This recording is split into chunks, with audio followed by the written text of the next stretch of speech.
Hey friends, Susan Kane here behind the camera again. I'm so excited to share with you another one of my very simple, easy vegan recipes.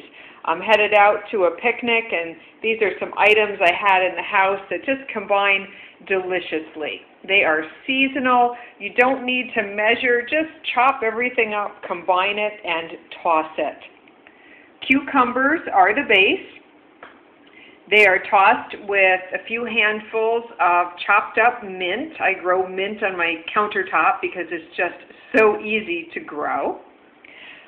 Tomato, red onion, and yes, that's one of my organic peppers, no pesticides, so if something tries to give it a little bit of an attack.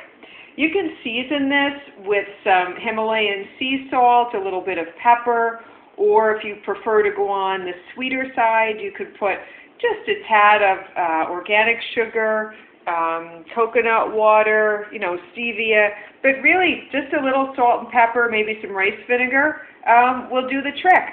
Simple, easy breezy, vegan dish to enjoy and empower you.